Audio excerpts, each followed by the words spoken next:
तो इसका पहला चैप्टर क्या है? ईंट, मनके तथा अस्थियां, हड़प्पा सभ्यता। कहता है कि हड़प्पा सभ्यता से जो ईंट, मनके और अस्थियां प्राप्त हुआ था, उसी के द्वारा हम इसके इतिहास के बारे में जानते हैं। ठीक है, तो आइए हम एक नजर डालते हैं हड़प्पा सभ्यता के बारे में। आप देखिए, हड़प्पाई मुहर यानी कि हड़प्पा सभ्यता की मुहर जो चित्र 1.1 में दिखाया गया है, आप इस मुहर को देख रहे हैं। ये जो मुहर है, ये हड़प्पा सभ्यता का मुहर है। ठीक है ना, ये हड़प्पा सभ्यता का मुहर है। पहले इस प्रकार का मुहर चलाया जाता था हड़प्पा सभ्यता में, है ना। अब देखिए, कहता है समतः हड़प्पा सभ्यता, हड़प्पा अथवा सिंधु घाटी सभ्यता सबसे विशिष्ट पुरावस्तु है सेल खड़ी नामक पत्थर से। देखिए, एक पत्थर हुआ करता था जिसका नाम था सेल खड़ी। क्या नाम था?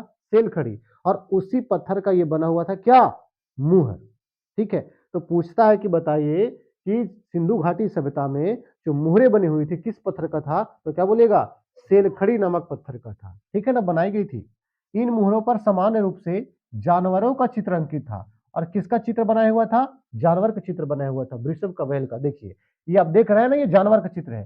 तथा एक ऐसी लिपि थी चिन्हित उत्कीर्ण की थी जिन्हें अभी तक पढ़ा नहीं जा सका है, और उस पर लिपि भी लिखा हुआ था। देखिए, बात समझिए। पहले बात करें कि जो मुहर है हड़प्पा सभ्यता का, वो बना हुआ था सेलखड़ी पत्थर से। ठीक है, और इस पर चित्र किसके बने हुए थे? जानवर के चित्र बने हुए थे। ठीक है, और इसका लिपि जो है अभी तक पढ़ा नहीं जा सका है। तो कहते हैं कि हड़प्पा सभ्यता की लिपि कैसी थी? तो कहा जाता है कि भाव चित्रात्मक। क्या कहते हैं? भाव चित्रात्मक, यानी कि चित्रों को देखकर सिर्फ हम समझते थे कि इसकी लिपि कैसी थी, इसको पढ़ नहीं सकते थे। ठीक है ना, चलिए आगे चलते हैं। कह रहे फिर भी हमें इस क्षेत्र में उस पर बसे लोगों के जीवन के विषय में, है ना, उस समय बसे लोगों के जीवन के विषय में उनके द्वारा पीछे छोड़ी गई पुरावस्तुओं, यानी कि वहां जो लोग रहते थे उन लोगों ने अपने द्वारा कुछ वस्तुओं को छोड़ दिया। आदमी तो चले गए लेकिन वहां की वस्तुएं रह गई। जैसे क्या रह गया भाई? देखिए, जैसे क्या रह गया? आवास रह गया, यानी कि क्या रह गया? घर रह गया। मृदभांड रह गया, आभूषण रह गया, औजारों रह गए, है ना, तथा मोहरों। एक दूसरे शब्दों में पुरातात्विक साक्ष्यों के माध्यम से बहुत जानकारी मिलती है। तो हड़प्पा सभ्यता की बहुत सारे चीज को, आवास को छोड़ा गया, है ना, मोहरों को छोड़ा गया, आभूषणों को छोड़ा गया, सारा चीज को छोड़ा गया। और उसको पुरातात्विक जो थे ना, पुरातात्विक अपने आधार में, अपने साक्ष्य के रूप में इसको प्रयोग करते थे। और इसी के आधार पर हड़प्पा सभ्यता का या सिंधु घाटी सभ्यता का इतिहास बताने का प्रयास किए हैं। ठीक है ना, किसके आधार पर? पुरातात्विक, पुरातात्विक जो वस्तु है उसके आधार पर, कि पहले समय में कैसा मुहर था, कैसे क्या था। ठीक है, अब देखिए, कहता है अब हम देखेंगे कि हम हड़प्पा सभ्यता के विषय में क्या और कैसे जानते हैं। हम यह अन्वेषण करेंगे कि पुरातात्विक साक्ष्यों की व्याख्या कैसे की जाती है, और इन व्याख्याओं में कैसे कभी कभी बदलाव आ जाता है। कहता है कि हम देखेंगे कि प्राचीन काल से जो हमें प्राप्त हुआ है खुदाई के बाद, पुरातात्विक समझते हैं, पुरातात्विक, पुरातात्विक जो होता है कि धरती के अंदर से खोद के जो पहले की वस्तुएं होती हैं उन पर रिसर्च करता है, और रिसर्च करने के बाद बताता है कि वस्तु कितना पुराना है, यह कितना समय पहले का है। ठीक है, और इस व्याख्याओं में कैसे कभी कभी बदलाव आ जाता है। ठीक है, निश्चित रूप से इस सभ्यता के कई पहलू आज भी हमारी जानकारी से परे है, और हो सकता है हमेशा ही रहेंगे। कह रहा है कि हड़प्पा सभ्यता के सारे चीजों के बारे में हम नहीं जानते हैं। कुछ कुछ चीजें ऐसे हैं जिनकी जानकारी आज भी नहीं है और भविष्य में हमें होगी भी नहीं, ये बात कर रहा है। ठीक है, ये किसके बारे में पढ़ रहा है? हड़प्पा सभ्यता। हड़प्पा सभ्यता को ही हम सिंधु घाटी सभ्यता भी कहते हैं। आइए देखिए, बात को समझिए, आगे चलते हैं। ध्यान दीजिएगा, देखिए, ये जो परिभाषित शब्द दिख रहा है आपको, इसको देखिएगा ध्यान से। देखिए क्या है, कह रहे कि परिभाषिक शब्द स्थान तथा काल। परिभाषिक शब्द स्थान तथा काल, कौन से स्थान है और कौन सा काल का, ये बता रहा है। सिंधु घाटी सभ्यता को हड़प्पा संस्कृति भी कहा जाता है। यानी कि सिंधु घाटी सभ्यता और हड़प्पा संस्कृति में क्या अंतर है? तो कुछ अंतर नहीं है, दोनों एक ही है। लेकिन इनको हड़प्पा सभ्यता हम क्यों कहते हैं? सिंधु घाटी सभ्यता को, सिंधु घाटी सभ्यता को हड़प्पा सभ्यता इसलिए कहा जाता है क्योंकि सिंधु घाटी सभ्यता में खोजा गया सबसे पहला स्थल जो था उसका नाम क्या था? हड़प्पा था। इसीलिए सिंधु घाटी सभ्यता को हम हड़प्पा सभ्यता के नाम से भी जानते हैं। ठीक है, तो हड़प्पा सभ्यता भी कहा जाता है। पुरातात्विक संस्कृति, संस्कृति शब्द का प्रयोग पुरातत्व वस्तुओं ऐसे समूहों के लिए करते हैं जो एक विशिष्ट शैली के होते हैं और एक समान सामान्यतः एक साथ एक विशेष भौगोलिक क्षेत्र तथा कालखंड से संबंध होते हैं। कहते हैं कि पुरातात्विक जो होते हैं ना, पुरातात्विक सांस्कृतिक शब्दों का प्रयोग इसलिए करते हैं ना, समूह के लिए करते हैं जो एक विशिष्ट शैली के होते हैं, मान सब एक शैली के होते हैं, और कहता है कि एक कालखंड के होते हैं और एक भौगोलिक परिवेश के होते हैं। कालखंड मतलब समझ जाता है, जैसे बहुत सारे काल को निर्धारित किया गया है, कोई कहता है मौर्य काल, कोई कहता है गुप्त काल, कोई कहता है मुगल काल, है ना, सब अलग अलग कहता है, कोई कहता है सिंधु काल। तो ये कितना पुराना है उस वस्तु के पता से चलता है। जब साइंस पढ़ते हैं तो साइंस में एक शब्द आता है कार्बन की समस्थानिक, है ना, C14। C14 का नाम सुने हैं ना, कार्बन डंटी की बढ़ती, जिसको जीवाश्मों की आयु ज्ञात की जाती है ना, तो उसी आधार पर इसका भी पता करते हैं। कार्बन 14 विधि का प्रयोग किया जाता है इसको जानने के लिए, ठीक है ना। अगर बोल दे कि पुरातात्विक वस्तुओं के जीवन काल को निर्धारित करने के लिए किस विधि का प्रयोग करते हैं, तो कार्बन डेंटिक विधि का प्रयोग करते हैं, C14 विधि, ठीक है ना। कार्बन विधि क्या होता है आगे हम लोग जानेंगे, ठीक है। देखिए, कहता है हड़प्पा सभ्यता के संदर्भ में इन विशेष पुरावस्तुओं में मुहरे, मनके, बाट और पत्थर के फलक, क्या क्या, मुहर, मनके, बाट और पत्थर के फलक, जो चित्र 1.2 में दिखाया गया है, पक्की हुई ईंटें सम्मिलित है। ये वस्तुएं अफगानिस्तान, कहां कहां से मिला ये वस्तु, जो लिखा हुआ है ना, मुहरे, मनके, बाट, पत्थर के फलक और क्या, पक्की हुई ईंटें सम्मिलित है। तो ये सब वस्तु कहां कहां से मिला है, तो मिला है कहां से, अफगानिस्तान से मिला है, जम्मू से मिला है, बलूचिस्तान से मिला है ना, जो वर्तमान समय पाकिस्तान के पास है ना, तथा गुजरात जैसे क्षेत्रों से मिली है, जो एक दूसरे से लंबी दूरी पर स्थित है।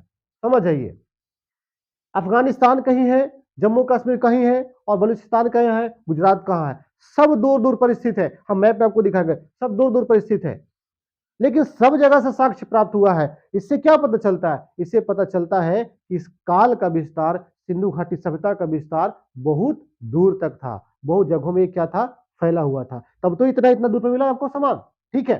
अब ये देखिए, कह रहे कि मानचित्र 1, तो मानचित्र 1 आपको नीचे दिखाएंगे।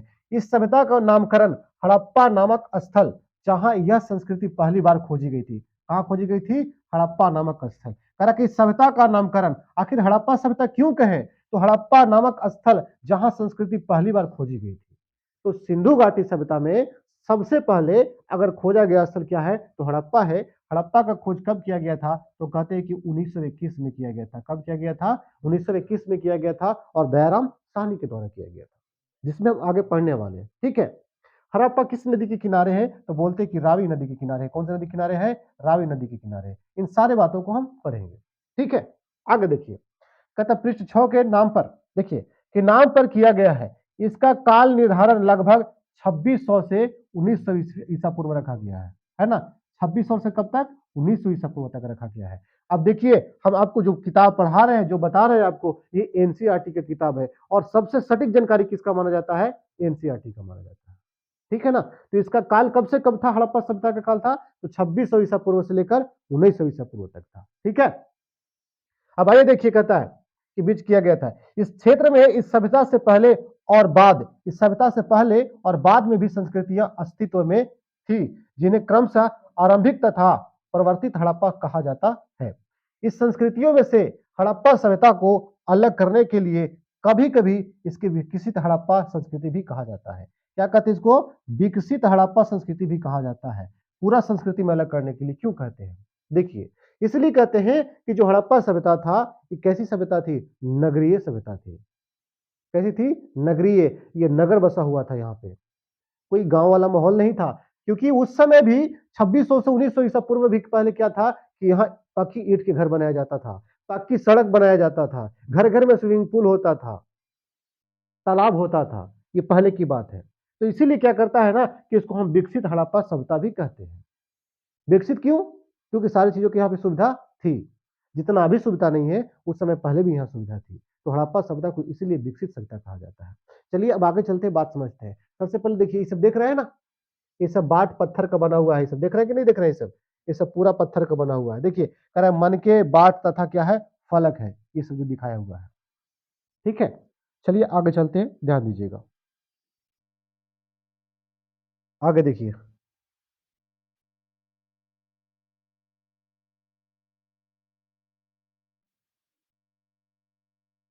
अब देखिए ये मानचित्र को आप, ठीक है, समझिएगा इस मानचित्र में। देखिए, अंग्रेजी में आपको सबसे पहले जानना पड़ेगा कि ईस्वी क्या है, ईसा पूर्व क्या है, ये भी समझ लेते हैं। देखिए, कह रहा अंग्रेजी में बीसी, क्या बीसी, और हिंदी में क्या ईसा पूर्व। अंग्रेजी में क्या बोलते हैं बीसी, यानी कि बीसी लिख देते हैं और ईपू लिख देते हैं, शॉर्ट में ईसा पूर्व को, ठीक है। का तात्पर्य बिफोर क्राइटस, क्या होता है बिफोर क्राइटस। हम लोग कहते हैं ना, हम लोग कहते हैं कि सर ईसा पूर्व क्यों कहते हैं और ईसवी सन क्यों कहते हैं, तो इसके पीछे का रीजन समझिए। क्या होता है, अंग्रेजी में बीसी बोलते हैं और हिंदी में शॉर्ट में क्या लिखते हैं ईपू लिखते हैं, ठीक है ना। इसका तात्पर्य क्या, बिफोर क्राइटस, यानी कि ईसा पूर्व। बिफोर मतलब क्या होता है पहले, और क्राइटस मतलब क्या, बिफोर मतलब पहले ना, क्राइटस मतलब क्या ईसा पूर्व, यानी कि ईसा मसीह जन्म के पूर्व। ईसा मसीह के जन्म के पहले के समय को हम क्या बोलते हैं, ईसा पूर्व बोलते हैं, ठीक है। कभी कभी आप तिथियों से पहले एडी देखे होंगे, लिखा हो, क्या लिखा हुआ देखेंगे एडी, ऐसे लिखा रहता है ना, ऐसे एडी रहता है ना, या फिर क्या लिख देगा आपको, ऐसे लिख देगा ईसवी। तो देखिए, अगर ईसा पूर्व की बात करते हैं तो यहां लिखेगा आपका बीसी, और शॉर्ट में क्या लिखेगा ईसा पूर्व लिख देगा ऐसे, ठीक है। लेकिन हम बात करते हैं किसका, ईसवी का बात करते हैं तो वहां लिख देगा एडी या फिर ईसवी लिख देगा। लिखा लिखा पाया जाता है। यह एनो डोमिनी नामक दो लैटिन शब्दों से बना है। एनो डोमिनी किससे बना है, ये लैटिन शब्द उसी से बनाया गया है। इसका मतलब क्या होता है, तो इसका तात्पर्य होता है ईसा मसीह के जन्म के वर्ष से, ईसा मसीह के जन्म के वर्ष से। जैसे कि मान लो कि ईसा मसीह का जन्म एक ईस्वी में हुआ, ठीक है। तो यहां से जो काल शुरू हुआ आपका, इसको क्या बोलेंगे, एनो डोमिनी बोलेंगे, यानी कि एडी बोलेंगे। लेकिन इसके पहले का जो काल था उसको क्या बोलेंगे, बिफोर क्राइटस बोलेंगे, यानी कि बीसी बोलेंगे, ठीक है ना। इसको बिफोर क्राइटस यानी कि बीसी बोलेंगे। तो ये हो गया आपका। आजकल एडी की जगह सीई प्रयोग होता है। देखो अभी के समय में क्या हो रहा है कि जो हम एडी कहते हैं इसकी जगह एक शब्द प्रयोग हो रहा है, क्या सीई प्रयोग हो रहा है। ये बोल रहा है कि आजकल के समय में, तथा बीसी की जगह बीसीई, और ये बीसी का जो जगह है ना, ये बीसी की जगह क्या हो रहा है, बीसीई ये प्रयोग हो रहा है। लेकिन इसका मतलब ही क्या होगा, इसका मतलब ही वही होगा जो इसका मतलब होगा, ईसा पूर्व है तो इसका मतलब ही क्या होगा, ईसा पूर्व ही होगा। लेकिन देखिए समझिए क्या हो रहा है, कह रहा है सीई का प्रयोग किया जा रहा है, बीसीई का प्रयोग किया जाता है, जिससे सीई अक्षरों का प्रयोग कॉमन एरा, क्या होता है कॉमन एरा, तथा बीसीई का बिफोर कॉमन एरा।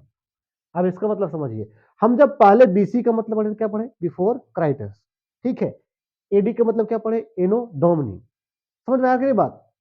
लेकिन यहां बोल रहा है कि सी का मतलब क्या होता है, तो सी का मतलब होता है कॉमन एरा, क्या होता है कॉमन एरा। इसका मतलब क्या हो रहा है, कॉमन एरा।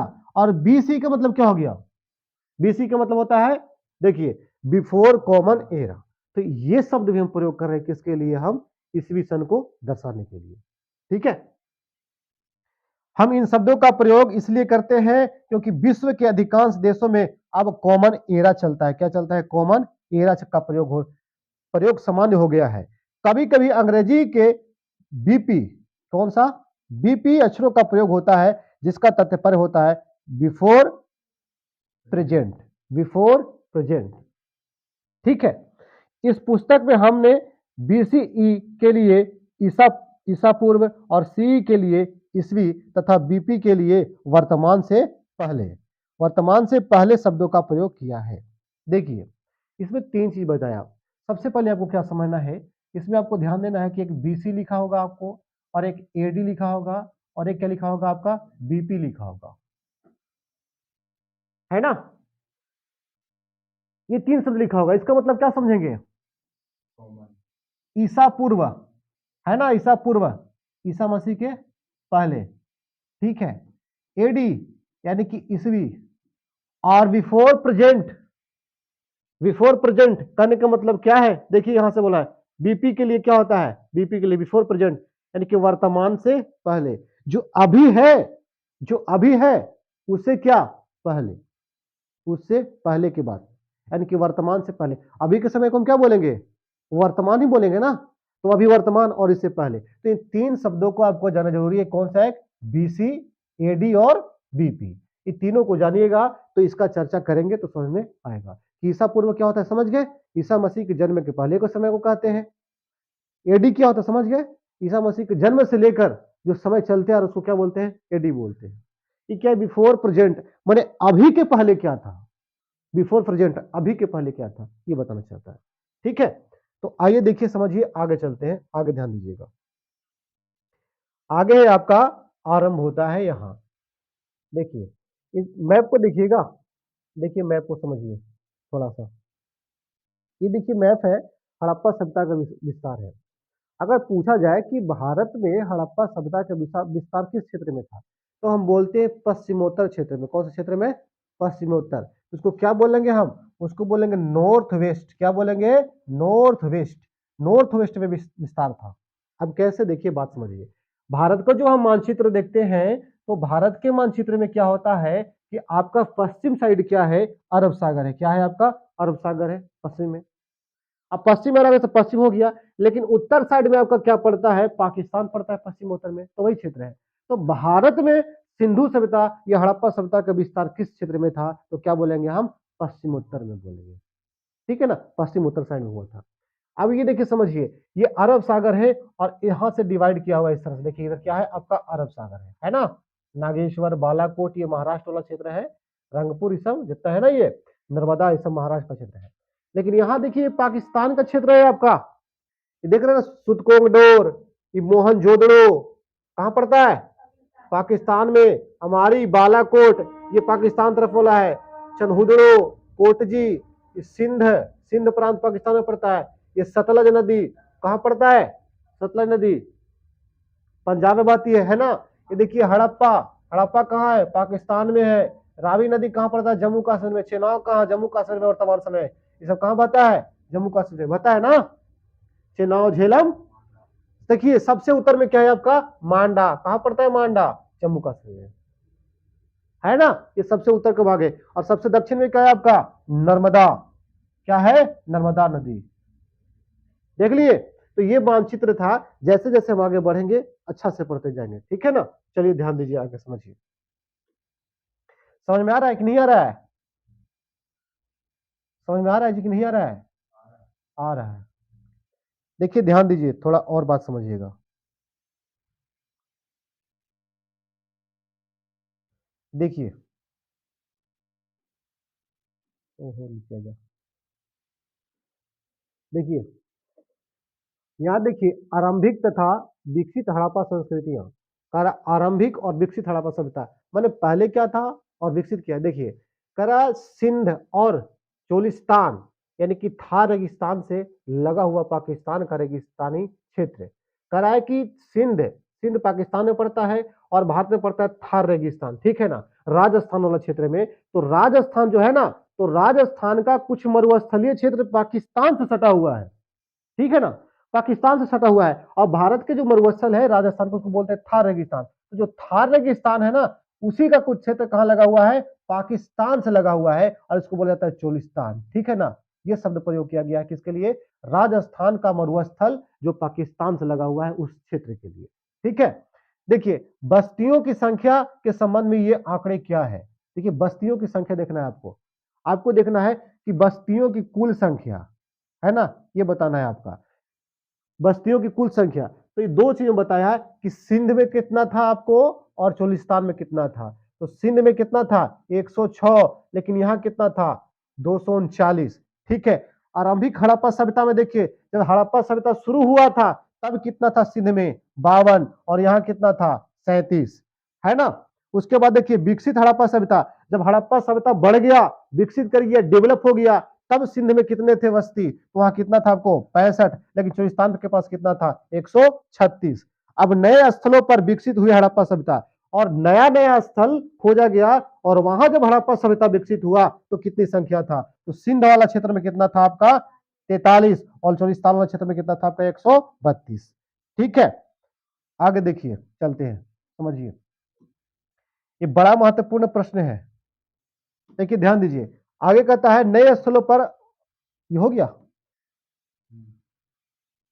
अब देखिए, त्याग दिए गए आरंभिक हड़प्पा स्थल, जो पहले का हड़प्पा स्थल था जिसको छोड़ दिया गया था, वो कितने थे, तो सिंध वाले क्षेत्र में थे 29, और यहाँ कितने थे आपका 33। तो ये महत्वपूर्ण बात था आपका हड़प्पा सभ्यता से लेकर। सबसे इंपॉर्टेंट बात क्या था कि इसमें पूछता है कि राजस्थान के मरुस्थलीय क्षेत्र जो पाकिस्तान से लगता है उसे क्या कहते हैं, चोरिस्तान कहा जाता है। इस बात को याद रखा जाए, ठीक है ना। देखिए अब आरंभ करते हैं और हम समझते हैं, अध्याय के ऊपर चलते हैं। ये बेसिक चीज था। कह रहे कि इस क्षेत्र में विकसित हड़प्पा सभ्यता से पहले भी कोई संस्कृति अस्तित्व में थी। ये संस्कृतियां अपनी विशिष्ट मृदभांड शैली से संबंधित थी। किसके लिए संबंधित थी, तो मृदभांड शैली से संबंधित थी। तथा इसके संदर्भ में हमें कृषि, पशुपालन, कुछ शिल्पकारी के साक्ष्य भी मिलते हैं। क्या क्या मिलता है, कृषि, पशुपालन और शिल्पकारी के साक्ष्य भी मिलता है। हम पढ़े थे ना पाषाण काल, पाषाण काल, पूरा पाषाण काल। पाषाण माने क्या होता है, पत्थर, तो उस समय बनाया जाता था। तो बताया कि नवपाषाण आते आते लोग क्या करने लगे थे, कृषि को बढ़िया से करने लगे थे और पशुपालन को बढ़िया से करने लगे थे। और साथ साथ शिल्पकारी यानी कि कला भी सीख गए थे, कुछ कला का भी विकास हो गया था, बताए थे ना आपको। और उसके बाद आया था ये सभ्यता, उसके बाद ही सभ्यता आया था, ठीक है। मिले हैं। बस्तियां आमतौर पर छोटी होती थी। कैसा होता था, छोटी होती थी बस्तियां वहां पे, और इनमें बड़े आकार की संरचनाएं लगभग ना के बराबर होती थी। कुछ स्थानों पर बड़े पैमाने पर इलाकों में जलाए जाने के संकेत से तथा कुछ अन्य स्थलों के त्याग दिए जाने से ऐसा प्रतीत होता है कि आरंभिक हड़प्पा सभ्यता है ना तथा हड़प्पा सभ्यता के बीच क्रम भंग था। मैंने कह रहा है कि पहले के हड़प्पा सभ्यता और जो बाद के हड़प्पा सभ्यता था उसमें कुछ न कुछ तो अंतर था, ये बात बताना चाहता है। अब देखिए करा निर्वाह की तरीके, करा अपने मानचित्र 1 तथा 2 में देखा होगा कि विकसित हड़प्पा संस्कृति कुछ ऐसे स्थानों पर पनपी है जहां पहले आरंभिक हड़प्पा सभ्यता संस्कृति अस्तित्व में थी। कहा कि विकसित हड़प्पा, आप यहां से देख सकते हैं कि जो विकसित हड़प्पा सभ्यता और पहले के हड़प्पा सभ्यता में क्या अंतर है। तो पहले के हड़प्पा सभ्यता था तो नॉर्मल ढंग से चलता था, लेकिन विकसित कहने का मतलब हो गया कि वहां तरह तरह की सड़कें बना दी गई थी। पक्की सड़क था उस समय, ठीक है ना, पक्की घर बना दिया गया था, तो इस सबको विकसित बोलेंगे। तो पनपी जहां पहले आरंभिक हड़प्पा संस्कृति अस्तित्व में थी। इन संस्कृतियों में कई तत्व जिनमें निर्वाह के तरीके शामिल हैं समान थे। हड़प्पा सभ्यता के निवासी कई प्रकार के पेड़ पौधे से प्राप्त उत्पाद और जानवरों जिनमें मछली भी शामिल है से प्राप्त भोजन करते थे। अब देखिए पूछेगा कि हड़प्पा सभ्यता के लोग भोजन कैसे करते थे, कैसे प्राप्त करते थे। तो पेड़ पौधे के उत्पाद, किसका उत्पाद, पेड़ पौधे के उत्पाद, और क्या, और देखिए क्या होता है कि जानवरों का उत्पाद, जिसमें क्या आपको लेना पड़ता था, मछली वगैरह खाते थे, यही करते थे ना, से प्राप्त भोजन करते थे, ठीक है। जले अनाज के दानों तथा बीजों की खोज से पुरातत्वविद आहार संबंधी आदतों के विषय में जानकारी प्राप्त करते हैं। कह कि वहां से पता चला है कि कुछ जला हुआ अनाज के दाना मिला था, तो पुरातत्वविद ने बताया कि लोग यहाँ के अनाज के भी, देखिए है ना, जानवर अनाज के दानों तथा बीजों की खोज से पुरातात्विक आहार संबंधी आदतों के विषय में जानकारी प्राप्त करने में सफल हो गए। इसका अध्ययन पूरा वनस्पतिज्ञ करते हैं, जो प्राचीन वनस्पतिज्ञ से अध्ययन मिलता है आपको। कह रहा है कि वहां पे कुछ जगहों पर क्या हुआ था, जैसे कोल्डिहवा वगैरह था, चावल का दाना मिला था, तो कैसे पता चला लोगों को कि पहले चावल भी खाते थे, गेहूं भी खाते थे, बाजरा भी खाते थे, कैसे पता चला, क्योंकि उसका कुछ साक्ष्य मिला होगा, धान का भूसा मिला होगा, गेहूं का डाटी मिला होगा, गेहूं मिला होगा, तो उससे पता किया ये लोग पुरातात्विक का काम ही होता है कि धरातल के अंदर पड़े हुए वस्तुओं को निकालना और निकाल के जानकारी प्राप्त करना कि कितना साल पुराना है और पहले कैसे उपयोग होता था। तो उसी से पता किया कौन, प्राचीन वनस्पतिज्ञ पता किए थे, ठीक है ना। और पूरा वनस्पतिज्ञ यानी पुरातात्विक वाले थे से थोड़ा सा और बताते हैं आपको, देखिए क्या है ईट मन, अच्छा देखिए ये विशेषज्ञ होते थे। हड़प्पा स्थलों से मिले अनाज के दानों में गेहूं, क्या बोले ना भी, क्या है, गेहूं, जौ, दाल, क्या क्या, गेहूं, जौ, दाल, सफेद चना, है ना, तथा तिल शामिल था। क्या क्या शामिल था, गेहूं, जौ, दाल, सफेद चना और तिल शामिल था, वहां से मिला था आपको, ठीक है।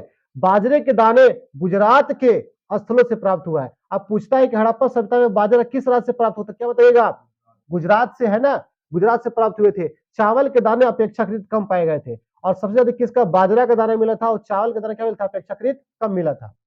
हड़प्पा स्थलों से मिली जानवरों की हड्डियां, किसका हड्डी मिला, जानवर का हड्डी मिला, है ना, में मांसपेशियों थी, है ना, जिसमें क्या कहते हैं, मवेशियों की संख्या थी। देखिए कौन कौन मवेशी था आपका, भेड़ था, बकरी था, भैंस था, सुअर था, है ना। इन सभी का हड्डियां क्या थी, शामिल थी। तो पता चलता है कि इन सब की हड्डी मिला। अब भैंस उस नहीं मिला वहां पे, जानवर मिला नहीं, जानवर का क्या मिला, अवशेष मिला, हड्डी मिला। तो उससे पता किया कि तो हड्डी भेड़ का है, तो लगता है कि पहले भेड़ रहता होगा। ये तो हड्डी बकरी का है, पहले बकरी होता होगा। ये तो भैंस है, पहले भैंस होता होगा। सुअर है, इसका पहले होता होगा। तो इसी आधार पर बनाते हैं पूरा तत्वीक कि यहाँ पहले क्या थी और क्या नहीं थी। ठीक है, पूरा प्राणिक विज्ञानियों अथवा जीव पुरातत्वविदों द्वारा किए गए अध्ययनों से संकेत मिलता है कि ये सभी जानवर पालतू थे, और सब के सब जानवर कौन थे, पालतू थे। देखिए ये बात समझिएगा। अब वहां पूछेगा कि बताइए कि हड़प्पा सभ्यता में कौन कौन से जानवर पालतू थे, तो क्या बताइएगा, भेड़, बकरी, भैंस, सुअर, ये सबको बोल सकते हैं। पहले पालतू बना देते इसको, है कि नहीं। ये लिखा हुआ है कि ये सभी जानवर क्या थे, पालतू थे। उसके बाद जंगली प्रजातियों जैसे कि वारा, वारा माने क्या होता है, जंगली सुअर, है ना, जंगली सुअर, हिरन तथा घड़ियाल की हड्डियां भी मिलती है। यानी कि ये सब जो है ना आपका जंगली प्रजातियां, वारा जिसको बोल रहे हैं, सुअर जंगली बोल रहे हैं, और हिरन जिसको बोल रहे हैं, या घड़ियाल जिसको बोल रहे हैं, ये सब के सब पालतू था क्या, नहीं, ये सब क्या था, जंगली था। ये सब जंगल में रहने वाला था। ठीक है ना।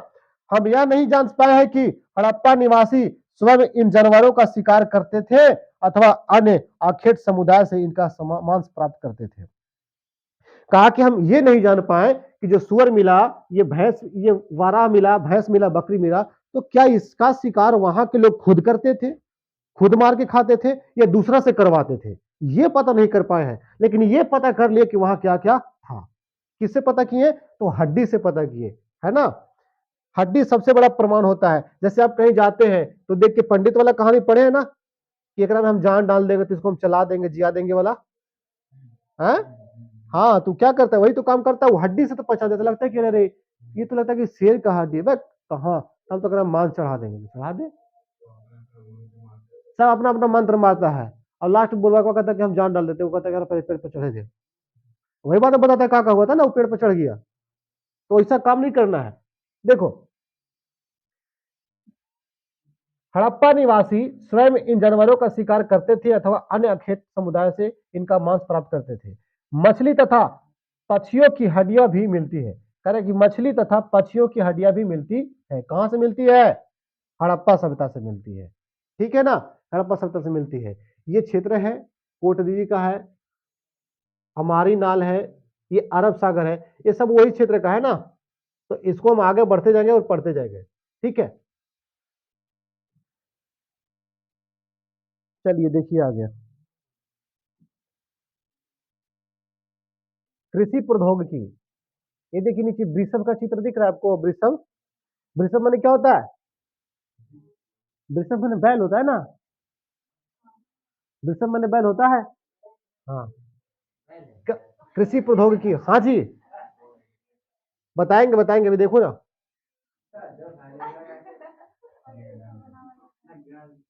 हालांकि देखिए, बता रहे, हालांकि अनाज के दानों से कृषि के संकेत मिलते हैं। जहां अनाज के दाना मिला उससे पता चला कि यहाँ खेती भी होता होगा।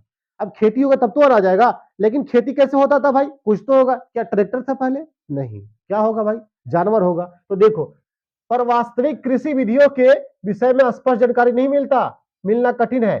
क्या जूते हुए खेतों की में, जूते हुए खेतों में ये कहां से मिला है पता है, राजस्थान से मिला है। कालीबंगा का नाम सुने हैं, वहां से मिला है। जब आगे पढ़ेंगे तो हम समझेंगे। ठीक है, तो जूते हुए खेतों में बीजों का छिड़काव किया जाता था। मुहरों पर, ये प्रश्नवाचक चिन्ह लगा, क्या किया जाता था, मुहरों पर किए गए रेखांकन तथा मृण मूर्तियां यह इंगित करती है कि वृषभ के विषय में जानकारी थी। किसके विषय में, वृषभ के विषय में, यानी कि बैल के विषय में जानकारी था, और इससे खेती उती करवाता था उसे। ठीक है, एक बात बता रहा है, देखिए, इस आधार पर पुरातात्विद यह मानते हैं कि खेत जोतने के लिए बैलों का प्रयोग होता था। तो खेत जोतने के लिए किसका प्रयोग होता था, पहले बैलों का प्रयोग होता था। हम बैल अब देखे हैं, अब के लोग तो बैल देखो नहीं किया होगा।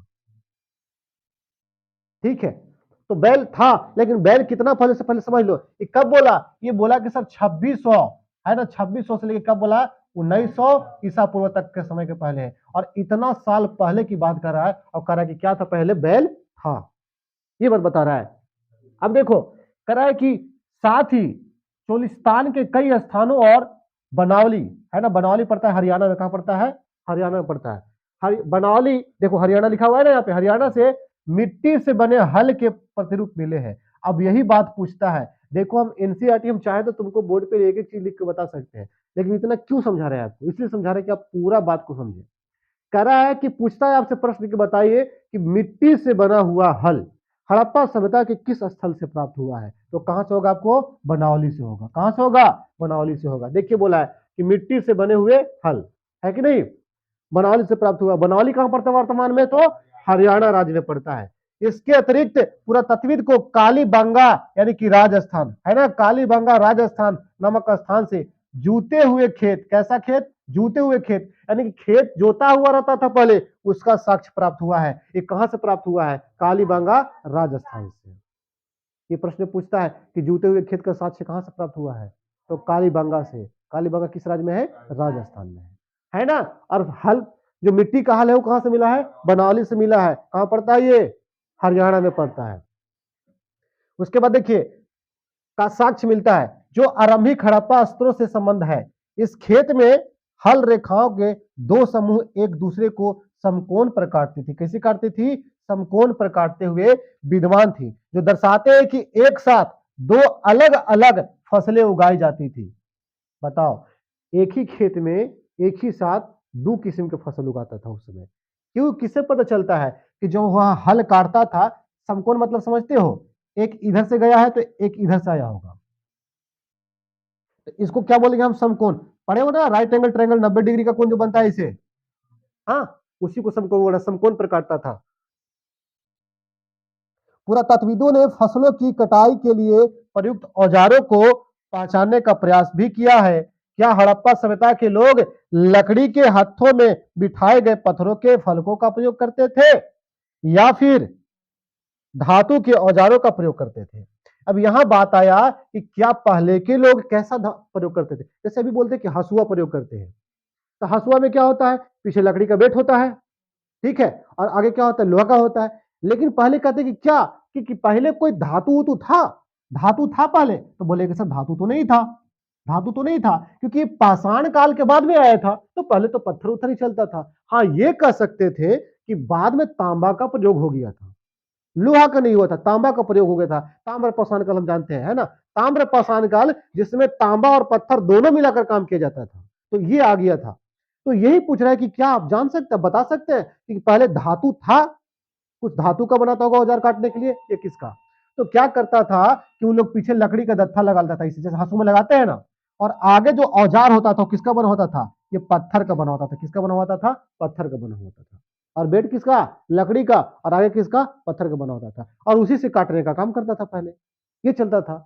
ऐसा नहीं था कि लोहा था हसुआ बना लिए खुरपा बना लिए, था वैसा औजार। आइए दिखाते हैं आपको, आप समझिएगा, ठीक है। देखिए, चलिए देखते हैं। तो पत्थर का प्रयोग करते थे या फिर देखिए, या फिर क्या औजारों का प्रयोग करते थे। अधिकांश हड़प्पा स्थल अर्ध शुष्क क्षेत्र में थी। अर्ध शुष्क मतलब समझते हैं, शुष्क में क्या होता है, सूखा हुआ। अब बताओ कि बता रहे अर्ध, आधा तो शुष्क क्षेत्र में था, कैसे था, देखो बताते हैं। राजस्थान का जो क्षेत्र है मरुस्थल वाला, सूखा रहेगा गीला रहेगा, सूखा रहेगा, तो आधा तो उधर विकसित था, तो आधा तो अर्ध शुष्क था, जहां संभवतः कृषि के लिए सिंचाई की आवश्यकता पड़ती होगी। अफगानिस्तान में सोरतुधई, कौन सा स्थान, सोरतुधई नामक का स्थान, हड़प्पा स्थल से नहरों के कुछ अवशेष मिले हैं। हाँ, अब पूछेगा कि हड़प्पा सभ्यता में नहर का अवशेष कहां से मिला, कहां से पता चला कि हड़प्पा सभ्यता में नहर भी बहती थी, तो क्या बोलेंगे, अफगानिस्तान से। लेकिन आपकी अफगानिस्तान में कहां से, तो सोरतुधई से। यहां से पता चला कि हड़प्पा सभ्यता में क्या था, नहर भी था। बड़ा महत्वपूर्ण प्रश्न है, पूछते रहता है हमेशा एग्जाम में, ठीक है। अब देखिए, परंतु पंजाब और सिंध, कहां कहां, पंजाब और सिंध में नहीं, पंजाब और सिंध में नहीं था ये बात। ऐसा संभव है कि प्राचीन नहरें बहुत पहले ही गाद से भर गई थी। ऐसा भी हो सकता है कि कुछ कुओं से प्राप्त पानी का प्रयोग करते थे। देखिए बात समझिए, कहा जाता है कि पहले नहरें थी, पहले नहरें थी, लेकिन वो गाद से क्या हुआ था, भर गया था। गाद मैंने समझते हैं, गाद, कचरा उचड़ा आया होगा, नहर सफाई नहीं होता होगा, सब नहर क्या हो गया, वो भर गया। तो फिर पटवन किससे करता था? तो पटवन के लिए और किसका प्रयोग करता था? तो कुआं का प्रयोग करता था। किसका प्रयोग करता था? कुआं का। तो पहले क्या जाने कि नहर का भी प्रयोग होता होगा और उसके बाद कुआं का भी प्रयोग होता है। अब ये जो चित्र देख रहे थे ना, किसका था? ये वृषभ का चित्र था। हड़प्पा सभ्यता के बैल का चित्र था ये, ठीक है ना, ये बैल का चित्र था। अब आइए देखिए, समझिएगा, देखिए ये सब देख रहे हैं ना, पत्थर कहाँ जा रही है, ध्यान दीजिए। देखिए, प्रयोग सिंचाई के लिए किया जाता था, कुआं का प्रयोग सिंचाई के लिए किया जाता होगा। इसके अतिरिक्त धौलावीरा, क्या है? धौलावीरा। धौलावीरा एक पूरा एक जगह है हड़प्पा सभ्यता का, जो गुजरात में पड़ता है। कहाँ पड़ता है? गुजरात में। धौलावीरा, लोथल, सब गुजरात में पड़ता है। तो धौलावीरा कहाँ? गुजरात में। मिले जलाशयों का प्रयोग संभवतः। अब जलाशय का कहाँ से मिला है? तालाब कहाँ से मिला है? जलाशय तालाब होता है ना। जल माने पानी, आशय माने स्थान। पानी कहाँ रहता है? तो जलाशय में रहता है। जल के रहने के स्थान को जलाशय कहा जाता है। तो जलाशय कहां से मिला आपको? धौलावीरा से मिला। धौलावीरा बोलो कहां पड़ता है? गुजरात में पड़ता है। प्रयोग क्षमता कृषि के लिए, और इन जलाशयों का प्रयोग किसके लिए किया जाता था? कृषि के लिए किया जाता था। कृषि के लिए जल संचयन हेतु किया जाता था। जैसे हम लोग नहीं देखते कि आहरा पोखरा होता है जो अभी के समय में, उसमें क्या रहता है? पानी रहता है। तो उसका क्या प्रयोग करते हैं? खेत पटाते हैं। उस समय भी प्रयोग होता था। कब? हड़प्पा सभ्यता के समय में 2600 से 1900 ईसा पूर्व में पहले भी प्रयोग होता था। धौलावीरा जलाशय मिला। अभी देखिए आपको क्या क्या बताया। सबसे पहले बात बताया आपको कि मिट्टी का हल कहां से मिला है? बनावली से। कहां पड़ता है ये? हरियाणा में पड़ता है, ठीक है ना। उसके बाद बताया कि हल से जुते हुए खेत का साक्ष्य कहां से मिला है? कालीबंगा। कहां पड़ता है? राजस्थान में। उसके बाद बताया कि नहर का साक्ष्य कहां से मिला है? सुरतुधई अफगानिस्तान से, है ना, बताया आपको। उसके बाद क्या बताया? कुआं का साक्ष्य कहां से मिला है? धौलावीरा, गुजरात से। ये सब प्रश्न पूछते रहता है, ठीक है ना। अब आगे देखिए, ये जो आप चित्र देख रहे, देखिए कह रहे धातु के औजार। क्या आपको लगता है कि इन औजारों का प्रयोग फसल काटने के लिए किया जाता है? आप देख के बता सकते हैं कि इससे फसल काटा जाता होगा। तो इन सभी का प्रयोग किस लिए किया जाता था? फसल को काटने के लिए करा जाता था, ठीक है। अब देखिए यहाँ क्या लिखा हुआ है, थोड़ा सा चलते इधर देखिए, यहाँ भी इसको देख लीजिए आप। ये जलाशय का आपका चित्र है। किसका चित्र है? जलाशय का। देख रहे हैं? ये सीढ़ी उड़ी लगा हुआ, ये से देखा सीढ़ी रही है, ये सीढ़ी लगा हुआ है। धौलावीरा से मिला जलाशय। इसके राजगिरी कार्य पर ध्यान दीजिए। मैंने कह रहा है कि इसको किस तरह से नक्शा करके बनाया गया है, आप ध्यान से देखिए। ये आज का नहीं, बहुत प्राचीन काल का है। ये समझिए कि उस समय कैसे बनाया गया था। ये पत्थर का बनाया हुआ है। ये उतरने के लिए प्रॉपर क्या बना दिया है? सीढ़ी बना दिया है। बनाया कि नहीं बनाया है? हाँ। और इसके बारे में पढ़ेंगे, बृहद स्नानागार जो मोहनजोदड़ो में स्थित है, उसके बारे में पढ़ेंगे कि उसका प्रयोग कब होता था। आगे बढ़ेंगे तो ये देख लीजिए जलाशय का चित्र ना। ये कहाँ है? कौन सा राज्य में? गुजरात में। धौलावीरा कहाँ पड़ता है? गुजरात में। अब देखिए आपको बता रहे हैं इधर थोड़ा सा और पास। हाँ, मोहनजोदड़ो के बारे में बताएंगे आपको। राखाल दास बनर्जी 1922 सब बताएंगे, टेंशन मत लीजिए। देखिए, पूरा वस्तुओं की पहचान कैसे की जाती है? कैसे पता करें कि प्राचीन काल की वस्तु है? तो देखिए, कह रहे कि भोजन तैयार करने की प्रक्रिया में अनाज पीसने की यंत्र तथा उन्हें आपस में मिलाने यानी मिश्रण करने तथा पकाने के लिए बर्तनों की आवश्यकता थी। अब जो इंसान भोजन करता है, तो समझो बात को, जब खाना बनाता है तो कहता है कि भोजन तैयार करने की प्रक्रिया में अनाज पीसने, अनाज पिसाता था ना जी, घर में पिसाता है ना, तो अनाज पीसने के लिए यंत्र, यंत्र मैंने क्या? मशीन। अभी तो मिक्सर रखते हैं, डाल देते, हुर्र, गोला घुमा दिया। लेकिन पहले कहां से मिक्सर होगा? लाइन था, अब कहां से होगा? उन्हें आपस में मिलाने के लिए, आपस में मिलाने के लिए क्या रखेंगे? कैसे हम उसको मिलाएंगे एक में, ठीक है ना। मिश्रण करने का था। पकाने के लिए बर्तनों का, अब पकाना है, उसको पकाना समझते हैं, खाना बनाना, उसके लिए कौन सा बर्तन प्रयोग करते थे, ये बात कर रहा है। इन सभी को पत्थर, धातु, मिट्टी से बनवाया जाता था। किससे बनाया जाता था? पत्थर से, धातु से, मिट्टी से बनाया जाता था। कौन चीज को? बर्तन को, पात्र को। इन तीनों चीज से बनाया जाता था और कोई उपाय नहीं था, है ना। कांसा का प्रयोग हुआ था, इसलिए इसको कांस्य युगीन कभी सभ्यता कहते हैं, ठीक है ना। तो देखिए, तो धातु मिट्टी और बनाया जाता था। यहाँ एक महत्वपूर्ण हड़प्पा स्थल मोहनजोदड़ो, कौन सा? देखो आ गया। मोहनजोदड़ो में हुए उत्खनन पर सबसे पहले आरंभिक रिपोर्ट में से एक कुछ उदाहरण दिए जा रहे हैं, समझिएगा। औतल चक्कियां, कौन सा चक्की? औतल चक्की। इसकी जानकारी दिया था अर्नेस्ट मैके। कौन दिया था? एक व्यक्ति था जिसका नाम था अर्नेस्ट मैके। उन्होंने सबसे पहले औतल चक्की के बारे में बताया था। आइए समझिए, आगे होगा लिखा हुआ, देखिएगा। तो बड़ी संख्या में मिलती है और ऐसा प्रतीत होता है कि अनाज पीसने के लिए प्रयुक्त होते थे। कौन सा प्रयुक्त होते थे? औतल चक्की। औतल मैंने उठा हुआ कि धंसा हुआ? धंसा हुआ ना। तो ये सब चक्की जिसको हम कुछ कहते हैं जांता, जांता समझते हो ना जांता? तो जांते टाइप पर कुछ पत्थर था जिसको बोलते थे औतल चक्की, और उसको किस लिए प्रयोग करते थे? पीसने के लिए प्रयोग करते थे। जो बोले ना अभी मिक्सर चलता है तो उसको पीसने के लिए प्रयोग करते थे। कह रहा कि एकमात्र साधन था और पीसने का साधन मात्र एक ही था। साधारणतः ये चक्कियां स्थूलता कठोर कंकरीले अग्निज और बलुआ पत्थर से बने होते थे। किससे बना? बड़ा कठोर होता था वो पत्थर, ठीक है ना, और कंकड़ीले पत्थर होता था, आग्नेय पत्थर होता था और बलुआ पत्थर होता था। मतलब इन पत्थरों से मिलाकर क्या किया जाता था? तो चक्की को बनाया जाता था पीसने के लिए। पत्थरों से निर्मित थी और आमतौर पर इससे अधिक प्रयोग के संकेत मिलते हैं क्योंकि इस चक्कियों के तल सामान्यतः उत्तल था। क्या था?